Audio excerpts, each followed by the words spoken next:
Všetko pre jedného, jeden pre všetkých.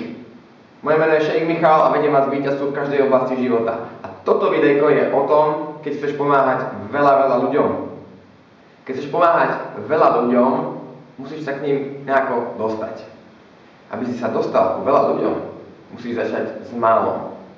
A ja ťa chcem naviesť na to, aby si robil všetko pre jedného. Ja čokoľvek robím, keď to teda robím pre niekoho iného, nielen pre seba, vždy chcem, aby to aspoň jednému človeku pomohlo. Keď robím videjko, áno, potešilo by ma 1000 zhliadnutí, ale robím to pre jedného. Keď robím prezentáciu vo svojej práci, robím to pre jedného. Keď robím čokoľvek, vždycky to robím aspoň pre jedného človeka. A keď to pomôže aspoň jednému človeku, tak ja som celý šťastný. A mám jedného človeka, ktorý mi odpísal na tieto videá, že ďakujem Michal, z každého videa si niečo odnesiem. A v mojej mysli bolo okamžite, z každého videa si niečo odnesie, ten jeden, pre neho to robím, všetkým to pre neho robím.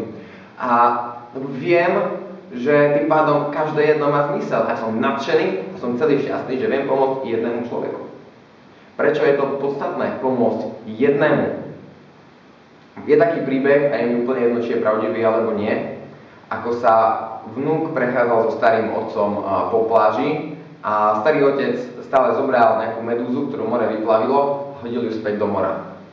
A ako ste išli a rozprávali, on stále zdvíhal medúzy a hádzal ich späť do mora. A ten vnúk sa ho pýta, že dedo, ale čo sa tým mení, veď sú ich tisíce. A on mu odpovedá, že pre svet to nie je veľký rozdiel, ale pre ňu je to celý svet. Pre ňu sa zmení celý život. A k tomuto ťa chcem povzbudiť. Čokoľvek robíš, keď chceš robiť veľké veci, rob veľké veci pre malého človeka. Rob veľké veci pre malého človeka. Urob všetko, čo robíš pre jedného, a ten jeden potom spraví všetko pre všetkých.